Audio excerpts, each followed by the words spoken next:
Sobat Ekstama, aku Maulidatul Aulia yang bakal nemenin kalian di acara Ekstama Podcast. Di episode kali ini aku gak sendirian nih, ada narasumber hebat yang bisa kita ajak ngobrol santai tapi tetap berbobot. Nah, boleh dong Kak diceritakan background Kakak dan juga kesibukan sekarang nih saat ini apa aja? Oke baik, terima kasih. Perkenalkan nama saya Firda Suwatunida. Saya diberi amanah dan tanggung jawab untuk menjadi Kementerian Pemberdayaan Perempuan. Dan juga saya aktif di organisasi keperempuanan yaitu Kohati, badan khususnya HMI. Oke, pertanyaan pertama nih ya Kak. Menurut Kak Firda apa sih esensi semangat Kartini yang paling relevan untuk mahasiswa Uniba saat ini? Apakah hanya sebatas memakai kebaya? Apakah ada nilai yang lebih dalamnya lagi? Tentu ada ya. Berbicara Hari Kartini kan diperingati karena untuk menghormati perjuangan Raden Ajeng Kartini dalam memperjuangkan hak-hak perempuan, terutama dalam bidang pendidikan dan kesetaraan. Karena kan kalau kita berbicara sejarah ya, pada saat itu perempuan khususnya di Jawa itu masih banyak dibatasi. Dia tidak boleh mengenyam pendidikan, seperti itu ya, ranahnya Kak. hanya di ranah domestik dan tidak banyak diberi kesempatan untuk berkembang gitu. Nah hadirlah Kartini dengan pemikirannya yang maju dan melalui surat-suratnya menyuarakan bahwa perempuan juga berhak untuk belajar, untuk berpendapat kan ya, harusnya dan itu. untuk bisa menentukan arah hidupnya gitu. Dan disitulah kemudian menginspirasi perempuan Indonesia untuk menginspirasi RA Kartini itu. Karena itulah 21 April diperingati ya Hari Kartini, bukan hanya sekedar untuk mengenang sosoknya saja, tapi juga untuk bagaimana kita melanjutkan perjuangannya dalam mewujudkan kesetaraan gitu. Dan tadi juga kan ada pertanyaan mengenai esensi ya, Iya, betul, esensi semangat Kartini bagi mahasiswa saat ini. Menurut saya esensi semangat Kartini bagi mahasiswa saat ini itu bukan hanya sekedar simbol memakai kebaya saja atau perayaan seremonial saja, tapi juga tentang nilai perjuangan untuk mendapatkan akses, kesempatan, untuk mendapatkan suara yang setara. Nah kalau kita tarik ke konteks mahasiswa Uniba, bisa kita lihat dari hal-hal kecil, yang sederhana yang tapi berdampak. Contohnya apa sih? Contohnya itu perempuan berani bersuara, berpendapat di ruang diskusi tanpa dianggap terlalu vokal, ya kan? Iya, benar sih. Iya, terus kedua, perempuan berani menyalonkan diri sebagai ketua organisasi, bukan hanya menjabat kedudukan di sekretaris atau di bendahara saja gitu tuh. Terus perempuan juga tidak hanya berperan menjadi bidang kalau di kepanitiaan menjadi konsumsi saja gitu. Itu kan menunjukkan bahwa adanya semangat Kartini yang sesungguhnya. Jadi maknanya tuh seperti itu tadi ya Kak. Nah selanjutnya apa sih tantangan terbesar perempuan saat memimpin organisasi di kampus?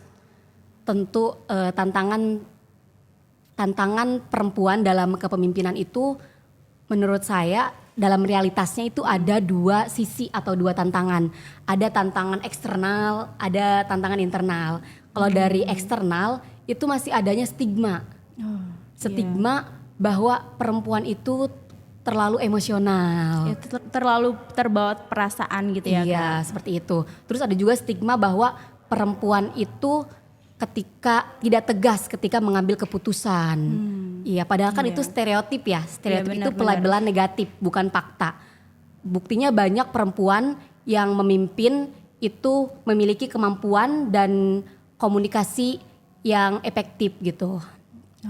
Oke Kak Firda, sungguh insight-nya menarik banget nih dari POV Kak Firda. Boleh dong Kak tolong kasih saran atau kasih satu pesan buat perempuan-perempuan hebat supaya bisa mencintai dirinya sendiri dan lebih berani lagi.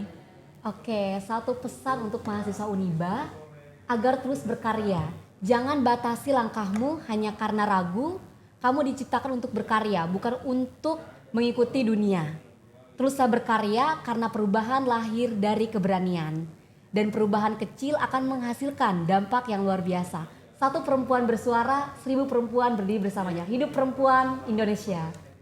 Oke, karena tadi sudah mendengar insight dari Kak Firda dari POV perempuan, sekarang kita beralih nih ke Kak Rizky, POV sebagai laki-lakinya.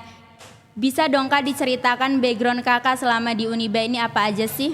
Oke, perkenalkan nama saya Muhammad Rizky dari jurusan keperawatan. Iya. Saat ini saya menjabat sebagai Duta Putra Kampus Universitas Nira Bangsa tahun 2026.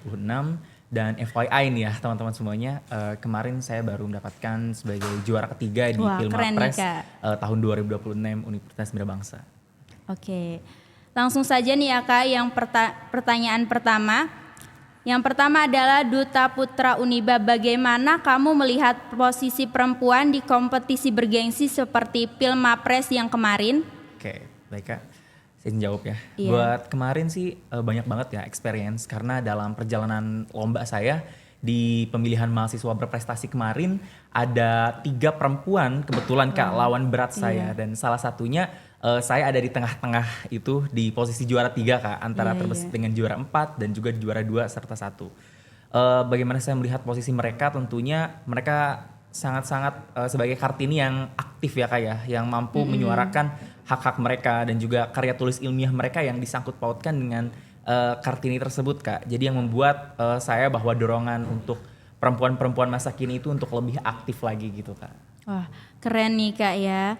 Selanjutnya nih Kak, boleh diceritakan seringkali bahwa anggapan emansipasi berarti perempuan ingin mendominasi laki-laki. Bagaimana Kakak melihat sinergi antara perempuan dan laki-laki jadi tidak berkompetisi tapi malah berkolaborasi? Oke Kak, pertanyaan bagus banget nih ya Kak. Di era yang sekarang mungkin banyak sekali perempuan-perempuan yang mampu menyuarakannya. Kita bicara tentang organisasi nih Kak ya. Di organisasi sekalipun banyak sekali perempuan yang mampu menyuarakan tentang hak-hak mereka, bagaimana posisi mereka. Tetapi bagaimana cara kita sebagai laki-laki itu mampu untuk memberi ruang dan menyemangati perempuan-perempuan tersebut Kak untuk Betul, bisa betul. lebih lagi menggali potensi mereka sehingga tidak adanya kompetisi tetapi adanya kolaborasi yang mengadakan bahwa mereka ini saling melengkapi gitu Kak. Wah, keren ya Kak. Nah, selanjutnya Kak, boleh disampaikan satu pesan untuk mahasiswa Uniba dalam memperingati Hari Kartini 2026 agar tidak lagi ada batasan dalam berkarya. Oke, baik Kak. Untuk pertanyaan terakhir nih ya, spesial banget nih buat teman-teman Spesial. semuanya, pemanis di akhir ya. Jadi bagaimana cara kita untuk di Kartini ini terutama kita bahas tentang lingkup mahasiswa ya Kak Iya, ya. betul, betul. Bagaimana teman-teman semuanya untuk bisa setara antara perempuan dan juga laki-laki. Jadi saya mungkin hanya ingin berpesan bahwa teman-teman semuanya untuk bisa lebih membuka ruang aman dan juga nih Kak, tidak untuk ada di di posisi yang mungkin tidak diinginkan oleh teman-teman tersebut itu. Jadi teman-teman harus bisa lebih menggali potensi yang baru, ruang aman untuk teman-teman sendiri di Kartini yang sekarang ini. Karena tidak hanya laki-laki, maksud saya tidak hanya perempuan ataupun laki-laki Kak. Jadi sekarang itu harus ada kesetaraan gender yang dimana Betul, teman-teman betul. semuanya harus bisa untuk lebih ada di posisi yang memang seharusnya untuk teman-teman itu sendiri. Iya, bagus banget nih ya Kak insight-nya. Selanjutnya, mungkin itu saja yang bisa kita diskusikan bareng. Baik teman-teman, kita sudah mendengarkan banyak sekali cerita pada podcast episode pertama ini yang bertemakan Kartini Masa Kini Sinergi dalam Kesetaraan. Terima kasih atas perhatiannya dan mohon maaf apabila ada salah kata. Saya Maulidatul Aulia pamit undur diri. Sampai jumpa di episode Ekstama berikutnya. LPM Ekstama, tajamkan pena, mari kita berkarya.